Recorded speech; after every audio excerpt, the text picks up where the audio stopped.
দলের ক্রিকেটার তথা পশ্চিমবঙ্গের ভারপ্রাপ্ত মন্ত্রী মনোজ তিওয়ারি আপনাদের এই পাঞ্চালী মাঠ দিয়ে যাচ্ছেন উমরপুরে। খেলোয়াড় মানুষ খেলার মাঠে মিশলেন, খোদেদার সঙ্গে মিশলেন, কেমন লাগছে, কি অনুভূতি? দেখো, অনেক খুশি হচ্ছি, আনন্দ পাচ্ছি, কেন সকলের মুখে হাসি দেখতে পাচ্ছি। মানুষরা জীবিত থাকে এইটার জন্যই থাকে, কেন আমিও তাই চিন্তাধারা করে নিজের জীবনটা কাটাই কি আমার জন্য যদি কারোর মুখে হাসি আসতে পারে তার থেকে বেশি বড় কিছু পাওনা হয়। আজকে এই মাটিতে এসে আমার অত্যন্ত ভালো লাগছে।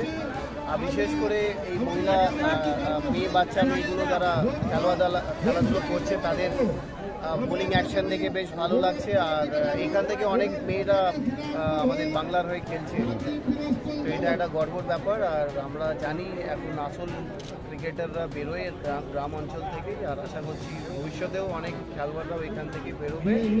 আর ক্রীড়া দপ্তরের পক্ষ থেকে বলতে পারি, যারা প্রতিভাশালী খেলোয়াড়রা এখান থেকে উঠে আসবে তাদের যদি কোনো রকমের সহযোগিতা লাগে আমাদের জেলা পরিষদের তরফ থেকে হয়, বাট আমাদের তরফ থেকেও যদি কিছু সহযোগিতা লাগায় আমাদের কাছে চিঠি পাঠিয়ে দেবেন। আমরা সকলে মিলেমিশে আমরা নিশ্চয়ই তাদেরকে সহযোগিতা করব। আর কি কর্মসূচি রয়েছে?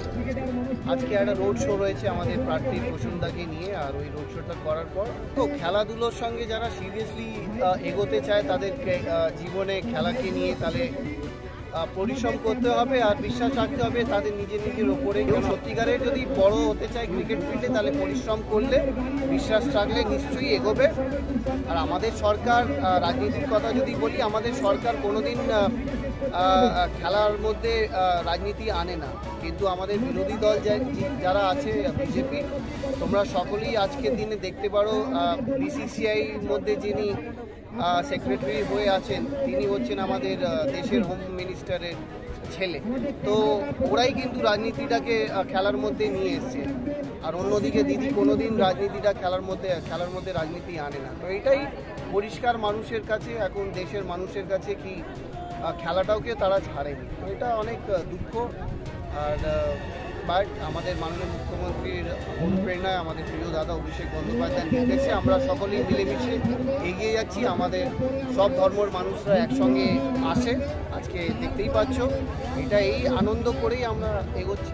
দাদা, এখানে একটি স্টেডিয়াম রয়েছে, পরিকাঠামো উন্নয়নের কিছুটা আর একটু প্রয়োজন। এখানকার যারা খেলছে হয়তো তারাও বলবে, আপনি কথা বললে জানবেন এই বিষয়টাতে একটু। নিশ্চয়ই, দেখো আমি হচ্ছি MOS মিনিস্টার অফ স্টেট, আমার থেকেও উপরে মিনিস্টার ইনচার্জ আছে Arup Biswas sir.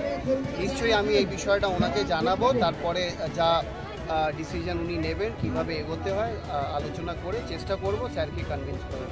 Thank you.